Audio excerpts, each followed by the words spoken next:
क्या इसका वॉल्यूम बढ़ा? अब इसके अंदर अगर मैं थोड़ा सा और ब्लो करता हूं तो इसका वॉल्यूम इंक्रीज कर रहा है, तो कैसा हो जाएगा plus delta V by V. अब इसके अंदर से अगर मैं एयर बाहर निकालूंगा तो देखो इसका वॉल्यूम कम हो रहा है, तो ये क्या है माइनस डेल्टा वी बाई। आज हमारा टॉपिक है physical properties of matter.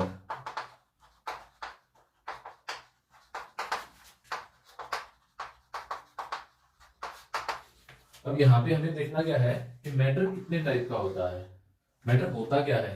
Which matter is anything which can occupy space and have size, anything which have shape size and volume. इसके बेसिस पे हम मैटर को तीन टाइप्स में डिवाइड कर सकते हैं। First solids, second liquids and third is gases. इस चैप्टर में हम क्या पढ़ेंगे, फिजिकल प्रॉपर्टीज ऑफ सॉलिड्स। ठीक है, अब सॉलिड्स क्या होते हैं, सॉलिड्स के पास डिफाइनाइट शेप होती है,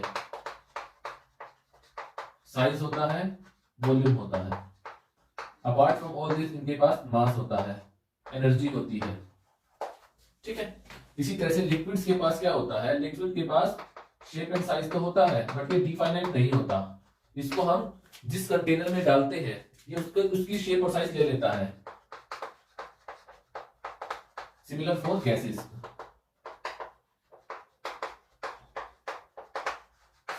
तो इस चैप्टर में हम किसके बारे में स्टडी करेंगे, सॉलिड्स के बारे में। सॉलिड्स की कुछ प्रॉपर्टीज होती हैं जैसे शेप साइज वॉल्यूम। यहां पे हम सॉलिड की स्पेसिफिक प्रॉपर्टी के बारे में स्टडी करेंगे जिसका नाम है इलास्टिसिटी। हमने हमारे पास ये दो रबर लिए, दोनों कैसे हैं, आइडेंटिकल रबर है, बस कलर का डिफरेंस है। अब देखो जो इसका ये एक्चुअल इसकी जो शेप है, इस शेप को चेंज करने के लिए मुझे इसको पुल करना पड़ा। तो जो ये पुल कर रहा हूं मैं, इस पुल करने वाले फोर्स का नाम क्या है, इसका नाम है डीफॉर्मिंग फोर्स।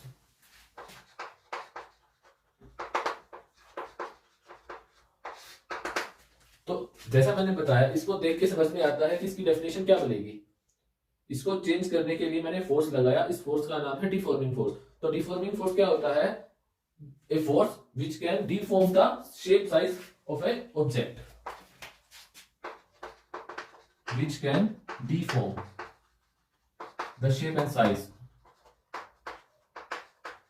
शेप साइज के लिए हम किसका यूज करते हैं, कॉन्फ़िगरेशन का। ऐसा फोर्स जो किसी ऑब्जेक्ट की कॉन्फ़िगरेशन को चेंज करते हैं उसको हम बोलते हैं डिफॉर्मिंग फोर्स। ठीक है, अब देखो अगर मैं इसके ऊपर फोर्स लगाता हूं, इसको डिफॉर्म करता हूं, तो जैसे ही छोड़ा ये अपनी ओरिजिनल पोजीशन पे वापस आ गया। तो वापस लाने के लिए कौन सा फोर्स लगा, इस फोर्स का एक नाम है रीस्टोरिंग फोर्स। Restoring force. तो रीस्टोरिंग फोर्स क्या होता है, जो ओरिजिनल कॉन्फ़िगरेशन पे वापस लेके आता है उसको हम बोलते हैं रीस्टोरिंग फोर्स। अब देखो मैंने इसको खींचा, छोड़ दिया, पुल किया, ये वापस अपनी पोजीशन पे आता है। जो ये इस रबर की जो ये प्रॉपर्टी है कि फोर्स हटाने के बाद ये अपनी ओरिजिनल पोजीशन पे आ जाता है, इस प्रॉपर्टी को बोलते हैं elasticity.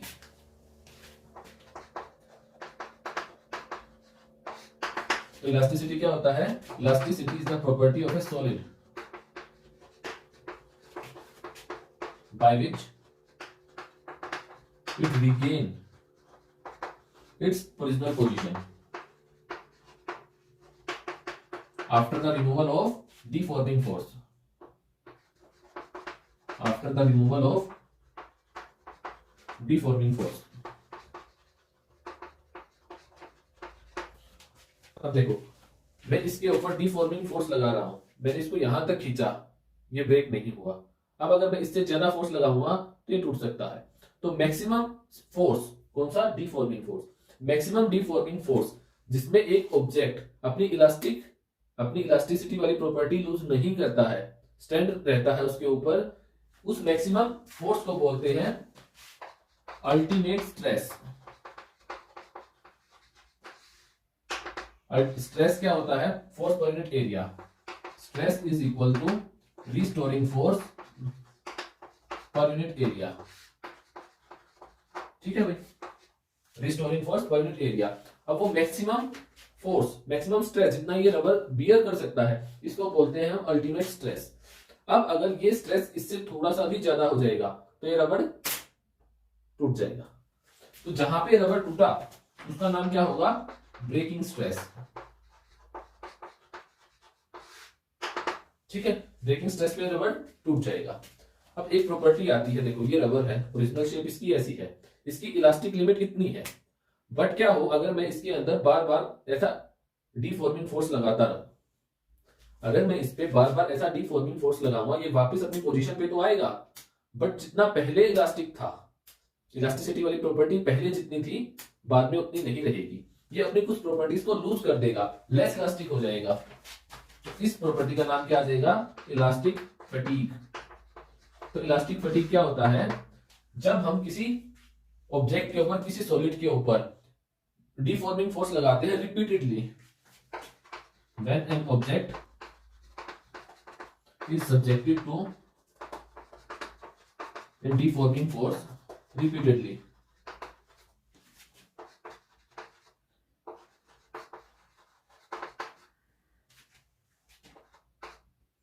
it loses its some elasticity, कुछ इलास्टिसिटी लूज कर देता है, या फिर it becomes less elastic, it becomes less elastic than it was before, जितना पहले इलास्टिक था उससे कम इलास्टिक हो जाएगा। तो इस प्रॉपर्टी को हम बोलेंगे इलास्टिक फटीग। ठीक है, अब देखो इसके अंदर एक प्रॉपर्टी और क्या आती है, इस रबर को मैंने यहां से छोड़ा तो ये क्या कर रहा है? नो फ्रैक्शन ऑफ टाइम ये अपनी ओरिजिनल पोजीशन पे वापस आ रहा है, बट यही अगर मैं इसको खींचूं, ये भी इलास्टिक है, बट ये वापस आने में थोड़ा सा टाइम लगा रहा है। ऐसी चीजें जहां पे हम डीफॉर्मिंग फोर्स हटाते हैं और वो अपनी ओरिजिनल पोजीशन पे आने में थोड़ा सा टाइम ज्यादा लेते हैं, कुछ डिले होता है, उस प्रॉपर्टी को बोलते हैं इलास्टिक आफ्टर इफेक्ट। कुछ डिले होता है, there is some delay to regain its elasticity.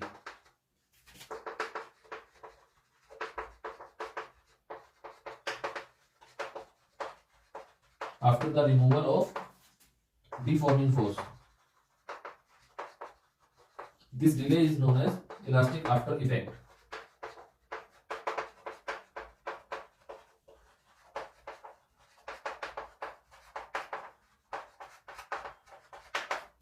ठीक है भाई, इसका बेस्ट एग्जांपल क्या है? इलास्टिक आफ्टर इफेक्ट का बेस्ट एग्जांपल क्या है? हमारी स्किन, ह्यूमन स्किन। अगर हम ह्यूमन स्किन को बार बार किसी भी एक पॉइंट से ज्यादा दबा के रखते हैं, चाहे यहां से दबा लो, कहीं से भी, या स्टमक से, आप घर पे चेक कर सकते हो, अगर आप किसी पोजीशन से ज्यादा स्ट्रेस करके रखते हो, ज्यादा कंप्रेस करते हो, ज्यादा दबाते हो उसको, जब आप हटाते हो तो वो अपनी ओरिजिनल पोजीशन पे आने में कुछ टाइम लगाती है, that is elastic after effect. Clear है? ये कुछ डेफिनेशंस हैं जिसको हम इन रबर की हेल्प से समझ सकते हैं। अब यहाँ पे एक चीज आई, स्ट्रेस। ये स्ट्रेस क्या होता है? रीस्टोरिंग फोर्स पर unit area is called stress. अब किसी भी चीज के ऊपर हम फोर्स लगाएंगे, किसी एरिया पे फोर्स लगाएंगे तो उसके अंदर तनाव आ जाएगा, उस तनाव को हम स्ट्रेस बोलते हैं। उससे होगा क्या? जैसे हमारे पास ये रबर है, अगर मैं इसके ऊपर स्ट्रेस लगाता हूं, इसकी लेंथ इंक्रीज कर रही है। आप इस लाइन को देखो, अगर मैं इस पे स्ट्रेस लगाता हूं तो इसकी लेंथ इंक्रीज हो गई, चेंज इन कॉन्फ़िगरेशन। तो स्ट्रेस लगाने से कॉन्फ़िगरेशन में चेंज होता है, तो जो कॉन्फ़िगरेशन में चेंज होता है इसको हम बोलते हैं स्ट्रेन। अब ये स्ट्रेन तीन तरह का होता है, लॉन्गिट्यूडनल स्ट्रेन, वॉल्यूमेट्रिक स्ट्रेन, और तीसरा होता है शियरिंग स्ट्रेन। इन तीनों के अलावा एक स्ट्रेन और होता है जिसको बोलते हैं लेटरल स्ट्रेन। अब इन तीनों को हम समझते हैं रबर की हेल्प से। देखो, लॉन्गिट्यूडनल स्ट्रेन में क्या होता है? स्ट्रेस लगाने से लेंथ के अंदर इंक्रीज आता है। अब देखो, मैं इसके ऊपर स्ट्रेस लगाता हूं, पहले इसकी ओरिजिनल लेंथ इतनी थी, जब फोर्स लगाया तो इसकी लेंथ इंक्रीज हो गई, लेंथ में क्या हुआ? चेंज हुआ। स्ट्रेन का फॉर्मूला क्या होता है? स्ट्रेन का फॉर्मूला होता है change in configuration by original configuration. जब मैं इसको खींच रहा हूं तो इसके अंदर लेंथ में चेंज हुआ, तो delta L, change in configuration delta L, original कितनी थी? एल, ये आपकी आ जाएगी लॉन्गिट्यूडनल स्ट्रेन। इसी तरह से वॉल्यूमेट्रिक स्ट्रेन में क्या होगा,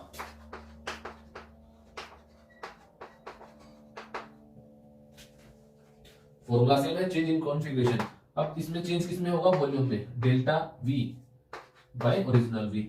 अब वॉल्यूमेट्रिक स्ट्रेन दो तरह का हो सकता है, या तो हम किसी चीज को कंप्रेस कर सकते हैं तो वॉल्यूम में क्या होगा, कम हो जाएगी वॉल्यूम, तो minus delta V by V. अब किसी चीज के अंदर हम इसकी वॉल्यूम को बढ़ा भी सकते हैं। इसका एग्जांपल क्या होगा, देखो ये एक वॉल्यूमेट्रिक स्ट्रेन का एग्जांपल है with the help of balloon. अगर मैं इसके अंदर एयर ब्लो करता हूं, पहले इसका वॉल्यूम इतना है देखो, अब इसके अंदर ब्लो किया, इसका वॉल्यूम बढ़ा। अब इसके अंदर अगर मैं थोड़ा सा और ब्लो करता हूं तो इसका वॉल्यूम इंक्रीज कर रहा है, तो कैसा हो जाएगा, plus delta V by V. अब इसके अंदर से अगर मैं एयर बाहर निकालूंगा तो देखो इसका वॉल्यूम कम हो रहा है, तो ये क्या है, minus delta V by V. ठीक है। अब तीसरा बचता है शेयरिंग स्ट्रेन। शेयरिंग स्ट्रेन कहां आएगा, किसी भी चीज के ऊपर अगर मैं टेंजेंशियल फोर्स लगाता हूं, टेंजेंशियल स्ट्रेस लगाता हूं, तो वो शेयरिंग स्ट्रेन में आएगा। तो पहले कि टेंजेंशियल स्ट्रेस होता क्या है, ये हमारा स्ट्रेस है, इस स्ट्रेस को हमने दो भाग में डिवाइड कर दिया, दो पार्ट्स में डिवाइड कर दिया। पहला होता है नॉर्मल स्ट्रेस, दूसरा टेंजेंशियल स्ट्रेस।